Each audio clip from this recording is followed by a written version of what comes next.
Welcome to We Are Montgomery Township, the podcast where we keep you informed and engaged about what's happening in Montgomery Township in Montgomery County.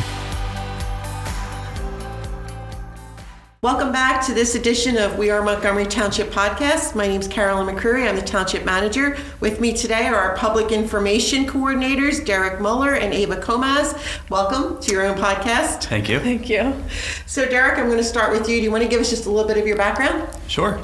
So I'm going to go back a little bit. So I started in Montgomery Township in the Recreation Center as the program director.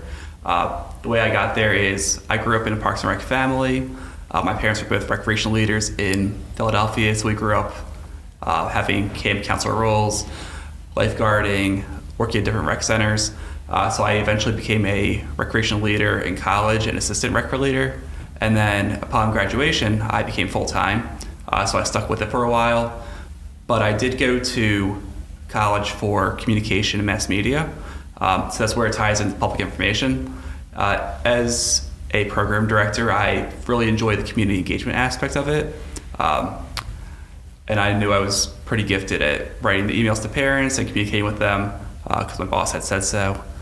So that was a natural evolution once the position became available for public information coordinator to apply for it. I thought I would give it a shot. I'd done Parks and Rec my entire life, and I wanted to try something different. Also, we were looking to expand our family, so it was good for the work-life balance at the time. I'm glad I did it.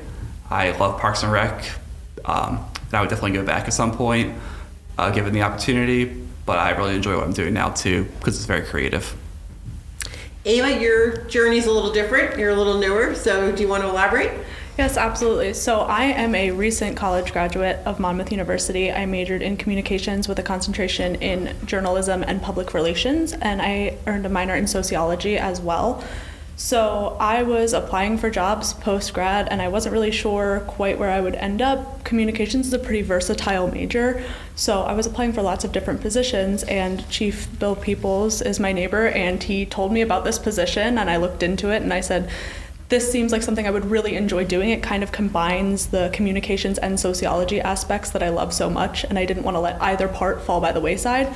So I applied here as an intern. I worked as an intern from August to December of 2024, and then I was offered a full-time position as the Public Information and Administrative Assistant, which is my position now. And I really enjoy the fact that this is a position where I'm pursuing creative endeavors while communicating with the public, being very social, and also learning new things. This is a position I didn't even know existed, to be completely honest with you, but I'm learning a lot about local government, how to communicate in a different style, in a way that I've never experienced before, and I think it's strengthening my skills as an employee. So you talked a little bit about how you came about an interest in public information. What surprises you about the role of public information in local government? I think what surprises me is how interactive it is. To be honest with you, I think my view of government was very people sitting behind a desk and nobody talks to each other, and that could not be further from the truth here. Everyone in this office building, in the other departments, everyone's very communicative and supportive of one another, and I think that was really surprising to see it be a sort of community-based environment versus very individualistic. So Derek, you had the advantage of already knowing sort of the tone of Montgomery Township, but you were over at the rec center. What made you think that public information at this township might be the position that you wanted to aspire to? It was something I just wanted to give a shot. I didn't know how it was going to work out. I thought it would be a really fun opportunity, given my creative inclinations. I like to write. I had grown up doing theater in high school and college, so I wanted to find some way to remain creative. But I liked Montgomery Township, so I wanted to stick around. And again, the opportunity was there, so I wanted to take it. Well, selfishly, I'm grateful that you did, and I'm grateful that Ava took the position. We're very fortunate that we're in a role where we can have public information in-house.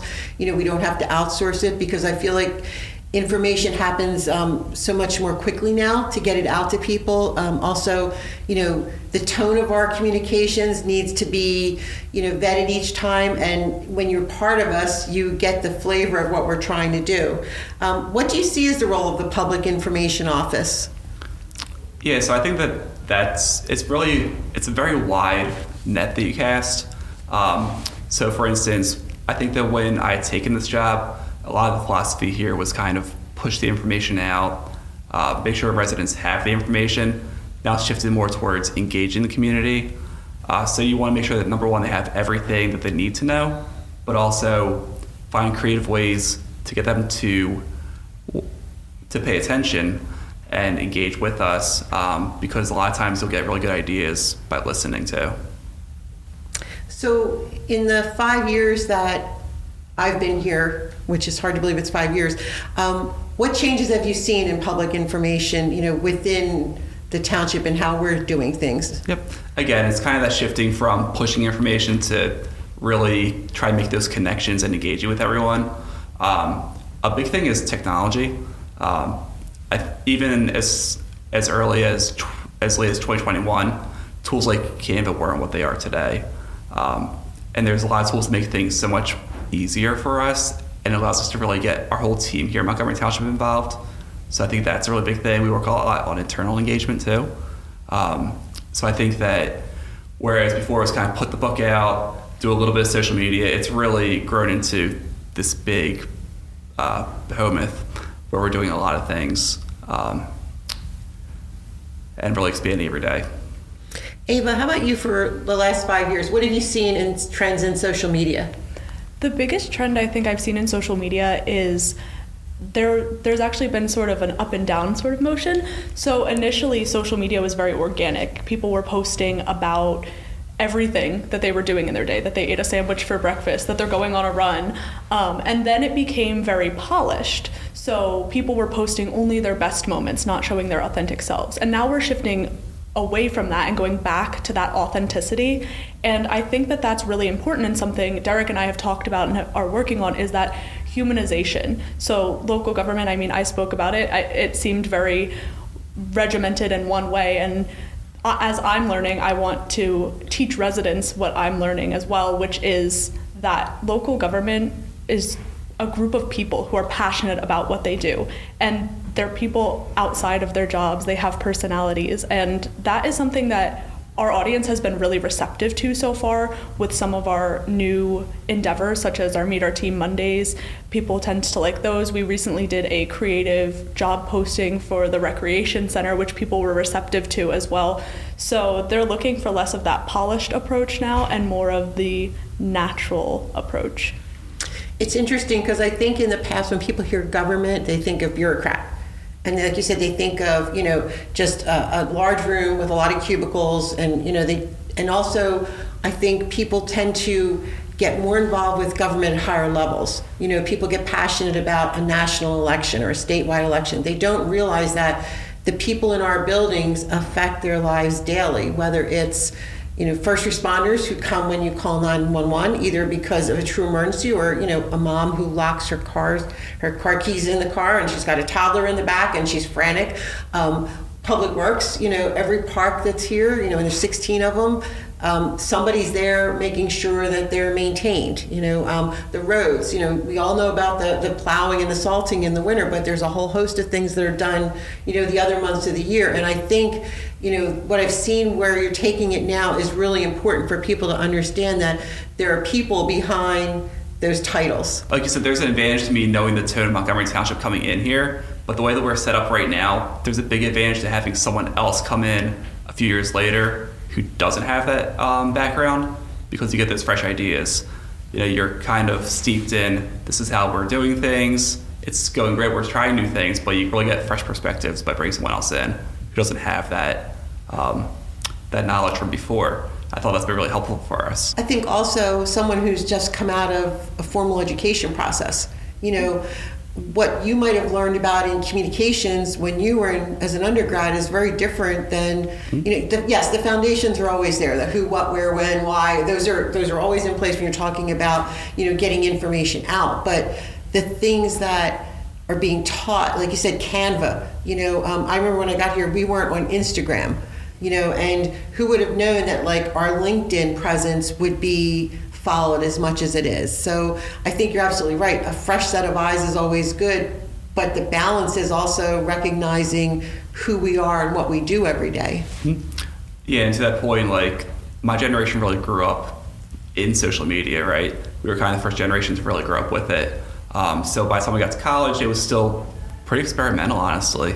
That came about right about high school for me.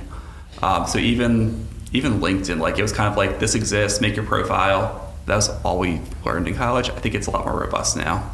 It absolutely is. I mean, I took a class called social media where I learned how to boost engagement and the timing of posts and the importance of that. I learned Canva in my classes. So it's just very different because of the way I grew up in my education. It's ever evolving, and that's kind of the beauty of public information, is that it's constantly changing and we get to change with it and learn every step of the way. So we've talked about some of the lighter side of public information. You both recently participated in a class with key staff members and myself regarding emergency management. Do you want to just touch a little bit on that and what you think, why you think it was important you were there, and what you think the role of public information office is going to be in it? Sure. So I've been very involved in emergency management since I started this position. Chief Weekman in the fire department, he's our emergency services coordinator. He really brought me into the fold immediately once I took this job on, so I have to thank him for helping me understand what my role might be there. So in a crisis, people are going to panic. So it's important to have reliable information out there, a trusted source they can turn to, and you have to make sure it's all correct too. So it's key to communicate with all of the staff members involved, but also put the right messaging out there so as to find that balance between giving the information they need, but not causing more panic as well. So yeah, I think that's the key role of public information. And then there's the whole social media component too, where it's looking out for disinformation and trying to make sure people are getting the correct information. It's just so important. Ava, were you surprised to be asked to join into it? I was a little bit surprised. I was learning a little bit about emergency management through helping the fire department with some of their emergency plans, and I realized how important communication is. If there's one thing you can rely on, it's that people will have questions in any circumstance, and especially in an emergency. It's a way that fear manifests and the unknown. So it's something that I learned a lot from in that emergency management training, how important combating that disinformation is, like Derek said, and just getting ahead of it, but still being transparent and reliable. You don't want to post something too fast and have it be incorrect. So it goes back to that teamwork aspect of working with emergency services to make sure you're conveying the correct information. And just on top of that, that goes back to the trust we try to build every day. Even with our less serious posts, if we can establish ourselves as a trusted source of information, people will come back to us in emergency. So let's switch gears a little bit. I'm curious about resident engagement. So, we look at analytics, we look at metrics, but how do we really know if we're being successful, and what approach have you taken or changed in recent years to ensure more resident engagement? I think the key thing is, again, listening. So there are metrics that show us how many people saw a post or shared it or engaged with it directly through a comment or by liking it. But you don't really know the ripple effect of that, right? So I do a lot of listening to people at events, at the board meetings, even just within our building with the staff. And that kind of lets me know if I'm on the right track, because people will say, hey, I heard about this here. I liked that the township's doing this. Like, I know you've been to meetings where other managers have said there are certain things they enjoy that we're doing. So I like to be ahead. We're very competitive here right now. We are. So for me, that's the biggest thing. It's important to listen. It's a human thing. Like, I think that there's a lot of emphasis in the social media field, marketing field on analytics. But at the end of the day, especially local government, it's a human thing. So Ava, as someone new who prior to this, was a social media user, obviously, we know about influencers and all. How are you measuring, your successful outreaches into the community as far as engagement? So I'm with Derek on this. Social listening is so important as far as paying attention to what people are saying. And the reason metrics are great, they are, and they are our baseline for determining success on social media. The problem that Derek and I have run into is metrics are always changing as the platforms change, so it's hard to keep track of something consistently when it might not be there the next month. And so by listening and seeing what people are commenting on or sharing directly, talking about, we got a phone call last week that someone liked that finance receipt that we posted online and was interested to see how we did that and our process for that. So it's more of the human in-person interactions or over the phone interactions that give us those measurements of success beyond just static numbers, because those static numbers don't have faces behind them. They don't have real people. They could be, in some instances, bots that are on social media scrolling through. So it's much more important to me to have conversations with people to see what's working. I like the idea of doing that too at events and asking people how they learned about something, because I'm always surprised when people say, I saw a lawn sign, or I saw it in the newsletter. And it's like, okay, good. We know people are actually not just reading the first section of the newsletter or the first topic, they're scrolling through and getting their information that way. So in closing, I'll start with you, Ava. What do you think, what can we look forward to in social media and communication with our residents for Montgomery Township? I think we can look forward to more video and more humanization of local government. So we're trying to show the people behind the jobs. And part of that is being a little more fun and playful and showing that while we can still give you effective information, we're also people that have fun lives and like interacting with our residents. And it's not an us versus them, it's a community approach. I think along with that, in addition to humanizing, a big thing you're going to see this year and moving forward is accessibility.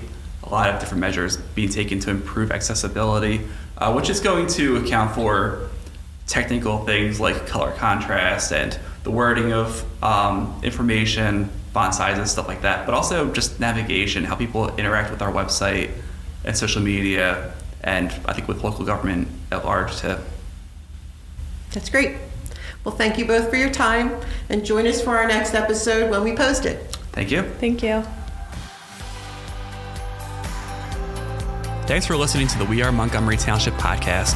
Be sure to subscribe to this podcast and follow Montgomery Township on Facebook, Instagram, and LinkedIn at MontTWP. Our display name is Montgomery Township, PA. Until next time, we are Montgomery Township.